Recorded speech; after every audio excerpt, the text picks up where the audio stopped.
کی پوٹینشیل کو کیسے عام لوگ عام گھروں میں بیٹھ کر اس علاقے کی ٹورزم کو، ونٹر ٹورزم کو کیسے پروموٹ کی جائے، ونٹر ایڈونچر کو کیسے پروموٹ کی جائے، اس کے لیے ان کا ایکیڈین کا میں شکریہ ادا کرنا چاہوں گا جس طرح سے انہوں نے اس انیشیٹو کو لی ہے۔ آج ان کا ہر وہ انیشیٹوز کی میں رسپیکٹ بھی کرتا ہوں اور سپورٹ بھی کرتا ہوں اور اپریشیٹ بھی کرتا ہوں، کیونکہ انہوں نے ہمیشہ سے گلگت بلتستان کی مستقبل کے لیے، آنے والے اچھے فیوچرز کے لیے اور یہاں کی اکنامک کو بہتر کرنے میں بڑا کردار ادا کیا ہے۔ اور آج کا یہ جو انیشیٹو ہے وہ بھی بہت یوزفل رہے گا، اسپیشلی ہمارے ینگ جنریشنز کے لیے جن کے اندر وہ ٹیلنٹ ہے جو اس علاقے کی معیشت کو بدل سکتا ہے۔ تو اس کے لیے بڑے اچھے ان کے پاس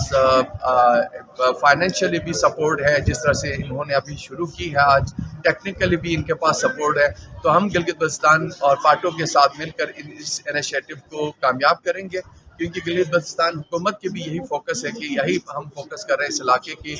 ونٹر ٹورزم کو، ونٹر جو ہمارے پاس ایکسٹریم سیزن ہے 5 سے 4 مہینے، اس کو کیسے یوزفل کیا جائے، آنے والے لوگوں کے لیے یہاں پہ کس طرح کی فیسیلیٹیشنز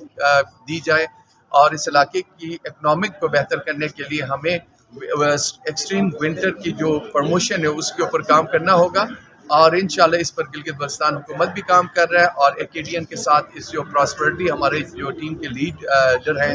اظہار صاحب سے بھی میں یہی گزارش کروں گا، یہاں پہ جو پوٹینشیل ہے جس علاقے میں بھی ہے اس کو پروموٹ کی جائے، اور اس کے لیے اچھے گائیڈ لائنز کے ذریعے ہم انشاءاللہ گلگت بلتستان کی معیشت کو بہتر کرنے کے لیے ان کا ساتھ دیں گے۔ Thank you so much.